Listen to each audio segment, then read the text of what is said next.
everyone. Why did I just slap my knee? Okay, I need to stop crying for a moment. Can we take a breath? And yeah. iPhone, I don't appreciate you for doing me dirty. Ooh, is this a question? I mean, oh. That was a good quote by Weylie. Lord, I am a baby. How am I gonna give birth to a baby? What am I gonna do with it? What am I gonna feed it? I don't know. Hi everyone, welcome back to my channel. So I'm so excited to film this video today because I am doing a Q&A. I really enjoy filming Q&As because I feel like it just has that personal touch and it feels like we're just sitting down, chatting with a girlfriend. I think you guys like these videos the most too. So that's what we're doing today. Instead of taking questions from Twitter, which is how I normally format these videos, I decided to do the Ask My Questions on Instagram. And you guys submitted a lot of great questions. Some questions that have actually never been asked before. And of course there are some that you guys tend to always ask, so I'm gonna answer those as well. Okay, so I have 14 questions. That's plenty, and I feel like this video is probably gonna be about 30 minutes. So get yourself a snack, text your man, let him know you're gonna be busy, and let's get started. So I love this question. I thought it was hilarious, and I don't know if I've ever answered anything like this before, but the question is, do you ever face situations where you see other chicks hitting on your mans? If so, how do you deal with it? Okay, so, you know, I don't even notice if people think my man's is cute. And yeah, I feel like, one, I just don't go to places enough to where that happens. Like the only place I go to would be like restaurants or the grocery store or Target. And typically at those places, ain't nobody trying to hit on your mans, okay? And if there is, I mean, I don't know. That's just really awkward. Like hitting on somebody at a grocery store. I feel like if that were to happen, I don't really have a reaction. Like I just don't care, and I think this comes with just being secure in your relationship as well. And I know why I ain't going nowhere. I will always be like loyal to him and he will always be loyal to me. So therefore I never really worry about other chicks hitting on him. I just feel very, very confident in him and I trust him like 100%. So yeah, I would just never really worry about other people hitting on him or like sliding in his DMs whatsoever. I think honestly that would be a compliment to him because, you know, that just shows that you still got it. And I think it is also just like a testament to your relationship. And I mean, Wall has only proved to me that he is super loyal to me all these years, so I ain't got nothing to worry about. All right, so the next question, how do you handle having so many pets? I want to adopt many pets, but don't know if I can. Okay, this is a great question because I think a lot of people just kind of look at me as the pet person. You know, it is hard. I'm not gonna sit here and be like, oh my God, it's so great, because there are times where I'm like, wow, this is a lot. For the most part, our dogs are pretty good. I will say, like, our dogs really are quite well behaved. They all have their moments where they will be bad, but I think that's just normal. So there are moments where my dogs drive me crazy, and it's not easy. I don't think it's easy at all to have a lot of pets, but it really does help having a partner. I truly don't think I can have 3 dogs and 2 rabbits just on my own because it's a lot of responsibility. I think just having a partner to raise these animals with you does help, but at the same time I think it's important to just know what you're ready for. You have to kind of be smart about your decisions. Like for me, for example, if I can have 10 dogs, girl, I will have 10 dogs, but I know what I'm capable of. I know what we can afford, and you just have to be smart about that. Even though your heart tells you, I really want to do this and I want to rescue all these animals, which is a great thing, but you have to make sure that you're in good position as well. I think if you want to adopt, just adopt 1 for now and see how that works out for you, and if you feel like you can balance it, then consider getting your next animal. The next question is, are you and Wall thinking about adding any more fur babies to the family? Oh, perfect question.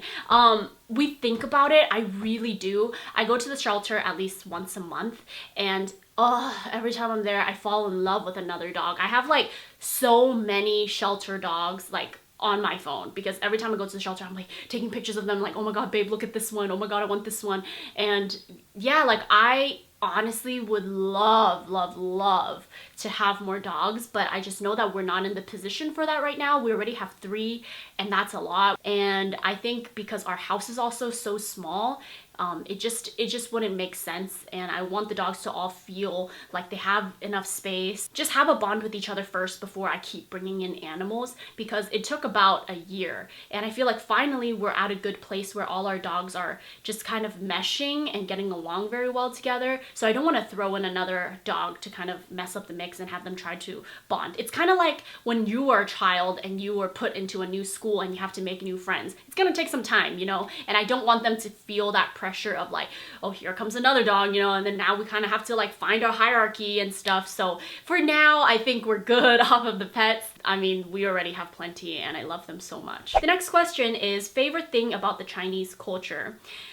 So I didn't really think too much about this question. I probably should have, but I guess the first thing that comes to my mind, I don't know if this is really necessarily culture related. I mean, kind of, but I love that in Chinese culture, it's always tough love. Well, it's not always. I think it's different for every family. For the most part, in my family and families, Chinese families that I know, it's always tough love.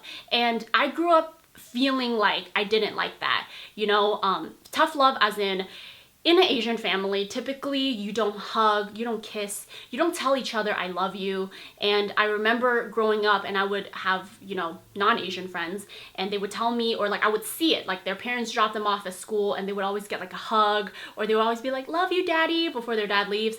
And as a child, I always thought, that doesn't happen in my family. It's almost weird. I so remember the first time my dad hugged me as a teenager. It was in my 6th grade year, and it was my birthday. My parents surprised me by coming to the school. They went to the principal's office and they dropped off a pair of shoes. It was like my dream pair of shoes. When I was in middle school, I loved Jordans, and I mean, any kid that grew up in the 90s or like just around the early 2000s, like Jordans were like a huge thing. I mean, they still kind of are, but at the time, like everyone was just into them. Like whenever there was a new release, girl, you'll be at the door, okay, at the Foot Locker or whatever, and you'd be bidding for them on eBay and all that. But yeah, I really wanted these pairs of shoes. And my parents went to school and surprised me. And I remember just feeling like, oh my God, my parents just got me these dream shoes. And I ran to my dad, and it was just like such a natural instinct. I've never done it before, but I just run up to him and I hug him. I'm like, thanks, Dad. And my dad did not know what to do with himself. His arms were literally like this. And at that moment I felt, oh my God, this is really awkward. This is really weird. We don't do this ever. And yeah, for a while growing up, I was like, man, I wish Asian culture wasn't like this. I wish that we expressed our love to each other more. But now that I'm older, not to say that I won't do that for my children. Of course, when I have kids, it's a different generation, and I'm just the type to be very loving, and I'm going to be very vocal about how much I care about my kids. But I think that for me, growing up, that has molded me a lot to be the person I am. And it's taught me to just be just like a little more tough. I appreciate that. Even though I think as a child, I would have loved to receive more love from my parents physically, it still helped me a lot in my development as an adult, because I think that just helped me be a little bit more independent, because naturally, I think by nature, I am a very needy person, but because of those experiences, it's taught me to not be so much of that. Yeah, I don't know. I should have thought a little bit more about this question, but the first thing that kind of popped in my head was just the fact that in Chinese culture, it's always very tough love. You show your care for your children by disciplining them. At least that's how it was in my family. I clearly understood that my parents cared about me and they wanted the best for me. Therefore, they never babied me. And it was always like, learn on your own, you know, figure it out. And I just really appreciate that now. But anyways, aside from that, I will say another thing that I love about Chinese culture is, I guess, like, I love everything about the Chinese culture. I found it really like ugly when I was growing up. I was like, ugh, this is so like outdated, and this is like just too over the top. I just don't like it. But I truly love everything about the Chinese culture. I love our food. I love the fashion. Like, I know that the day I get married, I am definitely wearing a capo, which is the, you know, the red dress that I'm sure you guys have seen. I look forward to wearing that more than I do like a white, beautiful wedding dress. I love the Chinese culture. I love like the respect we have for our elders, just everything. The Chinese culture, I love it so much and I embrace it so much. All right, next question. Is it okay to be upset if the boyfriend is playing games and you know he's unintentionally ignoring you? I think this is different for everybody, obviously. I don't know. I don't know if it's okay for you to be upset because everyone's relationship is different. But personally for me, I could probably count maybe 2 times that I did get upset with while playing video games because I felt like, well, don't we have other things to do? There was a time where he was really, really hooked to Fortnite. And this was like in the beginning and he was like learning how to play the game and it was exciting. So, oh, excuse me, I'm really burpy right now. He was like really excited about the game and he would be on the game for like 5 hours at a time and I was just like, okay, dude, like, it's been a little while, don't you have something else to do? There were moments where I was upset with him, but it wasn't like a big deal. I would just tell him like, babe, you've been on the game like all day, you know, and I would just tell him and he's always the type where if I vocalize something to him, he'll be like accepting of it. And if ever you feel just kind of upset with your boyfriend for whatever reason, you should be able to communicate that and let him know. And at the same time, I truly believe in being an individual while you are a couple. For me, whenever I see Wall playing video games, I'm not the type to be like, ugh, he's playing video games again. I always would do something else for myself. Although we are a couple, you can always do things on your own. You know, we don't always have to be together. We don't always have to do things together. You don't have to be in my life constantly. So therefore, when he has moments where he's either playing games, maybe he's going out to do something, I'm like, cool, like go ahead, you know, like do your own thing and you don't have to worry about me because I'll take care of myself. Like I'll keep myself busy. I'll have my own me time as well. I hope that answered your question. Next question. Have you ever had thoughts on quitting social media and YouTube? They can be such a toxic place. Love you. I love you too. And you are so right about this. I do feel like social media is a very toxic place. It could be a very, very positive place, but it could also be a very toxic place. When I say positive, I mean, there are a lot of people I follow that just make me feel good. Like I love looking at their photos. I love everything they have to say in their caption. They overall just make me feel like a better person. And then there's that side of social media that just makes me feel like shit sometimes. And I find that you have to know like when to check out of things that make you unhappy. But I think it's important in this day and age with the presence of social media, we have to know when to check in and when to check out and when to just disconnect from that and just be in reality. I love social media. I love everything that has brought me. I mean, my life has been transformed because of social media. Not only my life, like so many other people's lives have been transformed because of social media. So many people who are getting into maybe the blogging world, the Instagram world. I mean, I see people like literally quitting their jobs to pursue this and just like live out their dream life.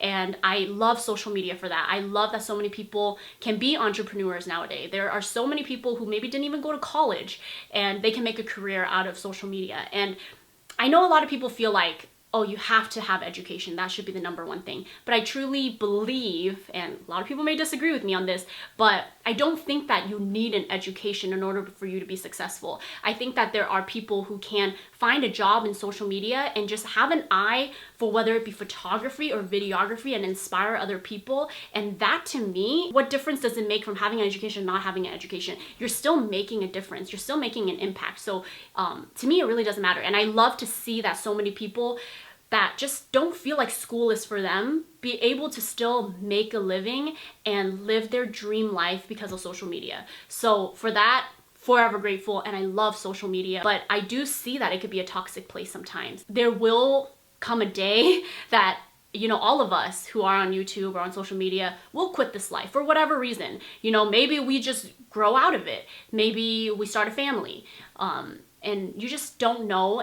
But for me, I do know that there is gonna be a day where I quit social media and pursue other things. I don't know exactly what that will be yet. There's a lot of things I wanna do. To be honest, I have days where I think I just wanna quit my job and rescue animals. Like that's just like what I wanna do. Oh, it makes me emotional, but it's like happy tears, you know? Like I dream of the day of, I don't know, like having an animal shelter and like rescuing dogs and rabbits and cats. Anyways, I don't know why I'm getting emotional, but like the thought of that makes me happy. I built such a connection with people on the internet. I love this job, and I think a lot of people can feel me on this. YouTube is not easy, and a part of doing YouTube is always making it seem like you're good. Sometimes social media, I feel, is really soul-sucking. I don't know how to explain it. I think one day when I collect my thoughts, I can talk a little bit more about this, but there's been a lot of times that this career has made me feel so empty inside. But then there are moments where I'm just so grateful, I'm so happy. So it's crazy. I think this is just life, you know? Like there are things in life that can just make you so happy but also just tear you down so much. I don't know, I don't mean to get all like emotional and stuff, because truly like YouTube is such a blessing. I'm emotional because I know that one day quitting YouTube is gonna happen. The connection that I've built with so many of you, I will remember for a lifetime. And it's not like I'm quitting YouTube now, I don't know why I'm crying. Okay, I need to stop crying for a moment. Can we take a breath? All right, sister, just take a moment for yourself. There's a lot of just greatness that comes out of YouTube, but I know that in the future I want to have a family, and I truly won't feel comfortable with having a family and broadcasting my life. YouTube is a big part of me, and I think about this every single day, how without you guys I would not be the person I am today, not just career-wise, but just as a person. I grew up extremely introverted. I was always that awkward, shy girl. You guys have seriously like taught me to be a confident person. Yeah, I think when I reach a point where I'm just no longer happy with doing YouTube, then yeah, maybe it will have to happen. But I hope to still be able to connect with many of you, no matter how it will be. Okay, well anyways. Why did I cry? I'm not on my period or anything, but I just got really emotional. I don't like to think of that. Anyways, it's not happening anytime soon, and I thank you all so much for just all the support you've given me, and yeah. Next question. Do you still use Curology? Give us an update. Girl, yes. I mean, so many of you guys keep telling me like, girl, your skin, and I'm just like, I know. And I will take all the compliments, because you know what?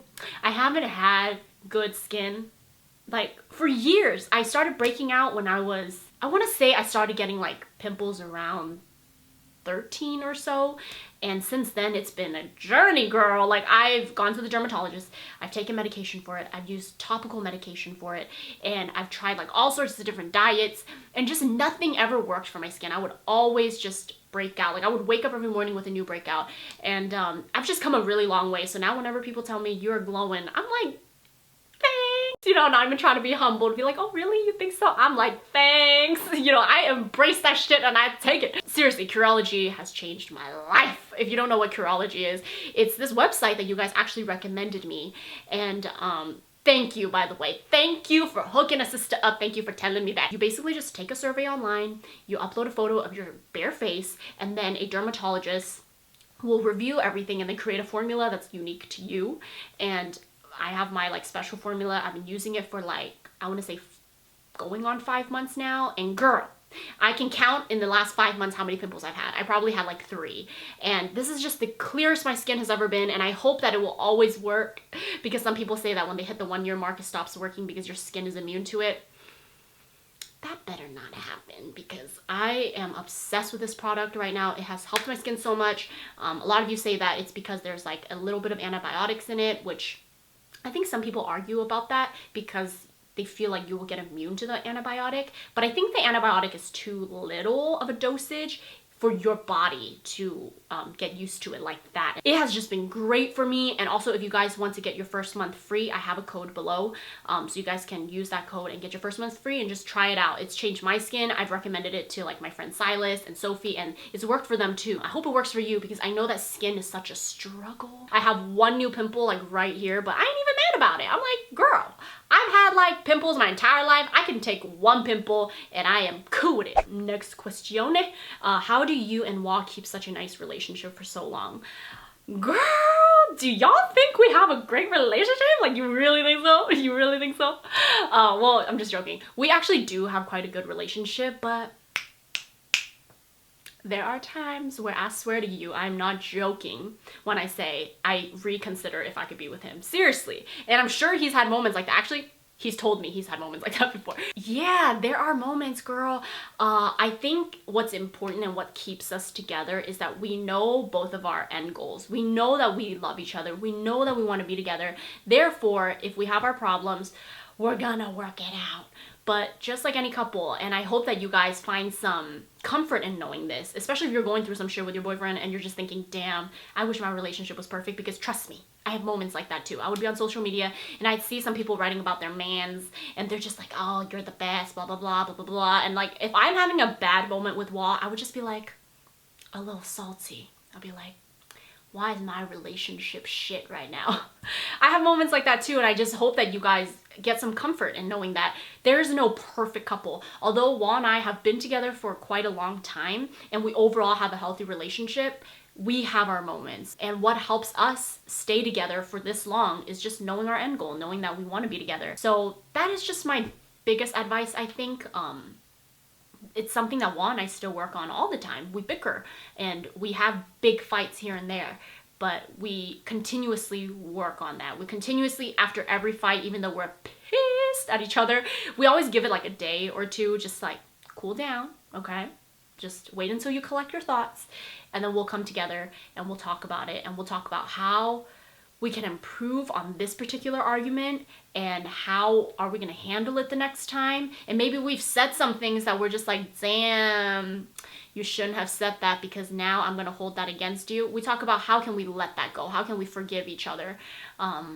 We be going through it too, girl. Trust me. Next question. Do you have any advice on how to be confident when I have a long ass face? Love you, sister. I love you too, girl. And we, okay, are team long ass face. I have a pretty long face. I will say I have a pretty long face. And especially iPhone. I don't appreciate you for doing me dirty, okay? Why? When I use the front camera, or if someone takes a picture of me on an iPhone, my face, I swear, is extended like half an inch. I swear my face is not that long, but in iPhone photos, girl. But to answer your question, why aren't you confident? What is wrong with the long face? I get questions like this all the time. People asking me, how can I feel confident when I have mono lids? How can I feel confident when I have small lips? How can I feel confident when I have no ass? Or like just so many of these questions. And I always tell people, but why aren't you? And I know that self-confidence is something that is always a work in progress. You're always going to be working on it. I'm always working on it. But whenever I have moments where I look at myself in the mirror and I just don't like something, I ask myself like, bish, why don't you like it? What is wrong with it? You've lived with it your entire life. This is who you are. So what is wrong with it? Who are you comparing yourself to? But like, why? You know, I always question myself why when I ever feel bad about myself. And it always comes down to because I am comparing myself. Because I'm looking at other people who maybe have shorter faces, maybe people with bigger eyes, people with like bigger boobs and stuff. And then because I'm comparing myself, I'm feeling a little shitty about myself. But at the end of the day, what is comparison gonna do? Where is it gonna take you? It's just not healthy. And I feel like instead of spending our energy onto like comparing ourselves and not liking ourselves, why don't we put that energy towards something more positive? More self-love. We gotta love ourselves more. The more you love yourself and you tell yourself that and you shower yourself with compliments, accept compliments from other people, and truly believe it, you're gonna be so much happier, so much healthier. You have to start just focusing on the qualities of yourself than nitpicking things that you don't like, because that doesn't change anything. And just know that even if you had a shorter face or if you had what you wanted in your face, you're gonna find something else you're not gonna like. And it just becomes this very unhealthy cycle of constantly disliking something. I don't know if you guys have noticed, but lately I've been wearing, I would say like less makeup. Also, I'm not even wearing nail polish anymore. I hardly ever wear a bra. My ass is flat, but I'm still wearing pants that don't flatter my ass.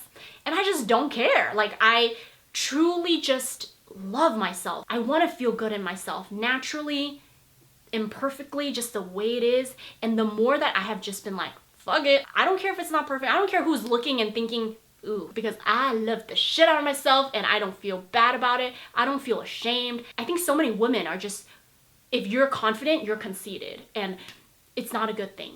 But no, there's a way about loving yourself and feeling good about yourself without being arrogant about it. And that is what I strive to be. And I want you guys to feel that. I want you guys to feel empowered to love yourself. I want you guys to find qualities in yourself to love, because it is a great place to be. It is so great to be in a place of your life where you just love yourself and just don't let anybody tell you otherwise. Next question. What aspects of life have you grown in the most recently, and what's your biggest motivation? Oh, I love this question. Okay, well, to answer your first question, what aspects of life have you grown most recently? You know, I will say there's quite a few things. I feel like I'm starting to find motivation in life again. For a long time, I felt really lost in the YouTube space. I'm like, what am I doing? Like, I feel like I'm just out of ideas. I don't know what kind of content I want to create. And I finally reached a point of just like, I realized what my strengths are on YouTube. It is not in makeup. It is not in fashion, but it's truly in having a connection with you guys. Growing up, I've never really been the type to be great at something. Like in a group project, I'm always the girl that'd be like, okay, you know, I turn to my work, I'm doing okay, but I'm never the one to be like, oh my God, leading the group. So I've had that background of just always feeling like I'm not doing enough, or like I'm not good enough, everyone else is better than me.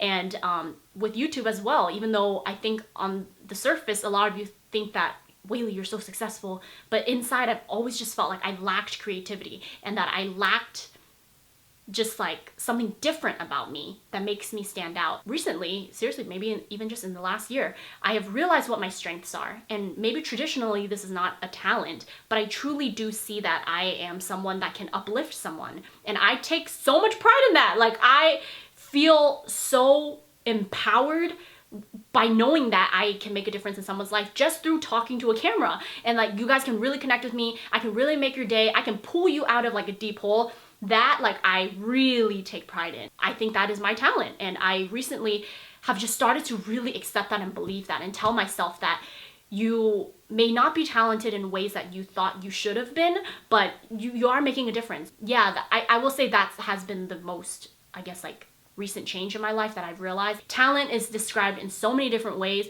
and you know, everyone has their unique talent, and I've learned to accept what are mine and just live with that and be happy with that. My biggest motivation is nature. Like, nature inspires me so much, and I have recently started to feel like this. I feel like more and more I'm becoming a little bit of a hippie. My friend Sandra, I don't know if you guys remember her, but you've seen her in my vlogs a few times. So I've been friends with her forever. I mean, we've known each other since I think it was like sophomore year of high school, and then our boyfriends are best friends.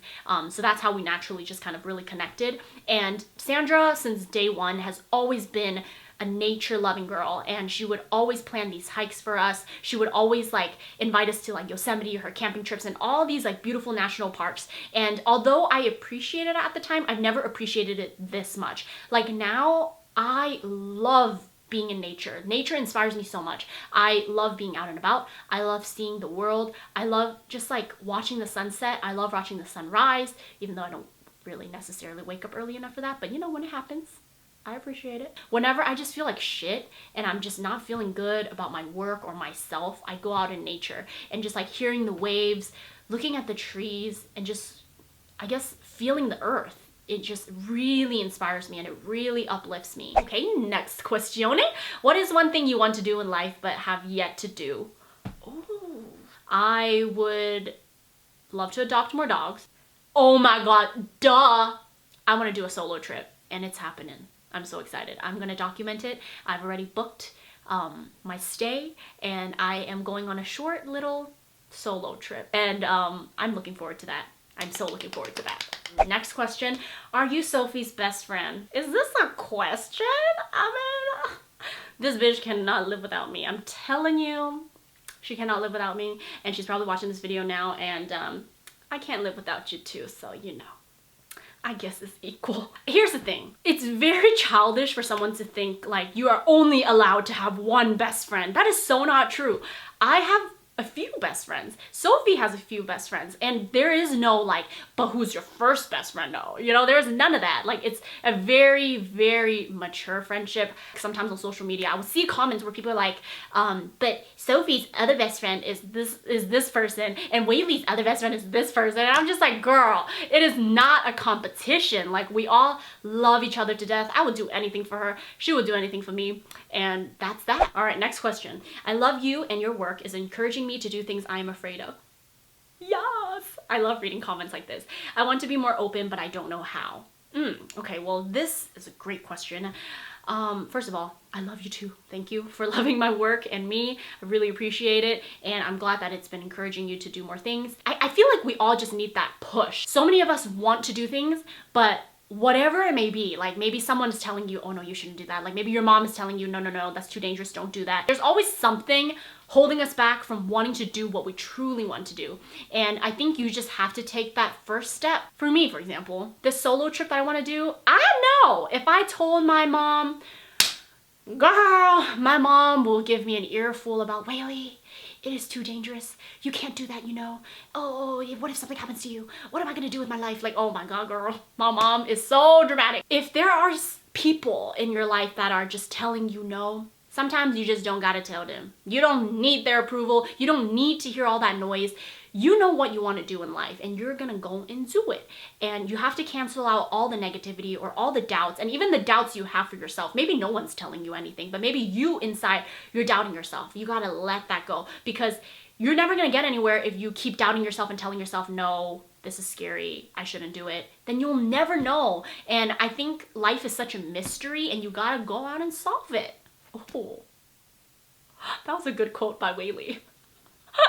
Life is a mystery, you gotta go and solve it. I just pulled that out of my ass. I probably heard it somewhere else and just stole it and thought it was original. Just do it. Like, don't think so much into it. The more you think about something, the more you cloud your thoughts. And sometimes that's just not healthy. I mean, there's a time and place to be just very careful, thoughtful, plan everything out. But there is also that part of life where you just have to go with it and just be adventurous, because if you always play it safe, you're always gonna get the same results. The last one I wanna answer, I've been wanting to answer and everyone has been asking this and I think it's just time I address it. And the question is, when are you and Wah getting married? Years ago when I would see this question, I would always think, this is so sweet, people want us to get married. And till this day, I do understand. Like, I know you guys ship us so hard. You guys love us together and you guys just want to see us enter that, I guess, like next chapter of life together, and I appreciate it. I know it comes from a place of love, but I feel like I've answered this question a lot and I don't blame anyone for it. Obviously not everyone has seen every single one of my videos, therefore maybe you didn't see my response, but this is how I feel about this question nowadays. I actually recently saw a YouTuber talk about people always commenting about, when are you gonna have babies already, and she talked about it and she's just kind of like, you know, if that were to happen, the first person I'm going to tell is not social media. The first person I'm going to tell is my family and just my friends and things like that. Sometimes it feels like it's just a lot of pressure. Anytime he posts a picture with me in it, literally, all the comments are, when are you going to propose? And I know that you guys are just excited, but just know that every couple wants that privacy. And if that day does happen, I will share with you guys, but it's not anytime soon and there's no rush. I've read so many comments where some people are like, he doesn't even truly want to be with you. You guys have been together for how many years and he's not popping the question. Girl, is that really what you're thinking? Some people really value marriage and I truly am not someone that values marriage like that. I value a connection. And can I just, while we here, no more questions about when are we gonna have a baby. Girl, I am a baby. How am I gonna give birth to a baby? What am I gonna do with it? What am I gonna feed it? I don't know. The idea of birth really scares me. When the time is right, my motherly instincts will kick in and I'm gonna pop this baby out. But at this point, just know that the idea of being pregnant, the idea of giving birth, Lord, I'm just not there yet. So many women will tell me this and so many women have. They're just like, no girl, you will want it. Trust me, the day you have a kid, you know, you're gonna be so in love and you would wonder why you didn't do this sooner. And hey, girl, maybe you was right. Maybe I will feel that way one day. But as of right now, I feel like a child. Like I'm still figuring out my life. It's just like, shit. I have a lot of growing up to do. I really do. I'm not ready. So no more of the questions of when are you having kids? When are you getting married? I put it out there and that is all I want to say about it. We are done. Anyways, I hope you guys enjoyed this video. I had so much fun filming it. Thank you so much for all your support. Thank you for enjoying my videos, and you guys are great. I mean, seriously, thank you. Bye.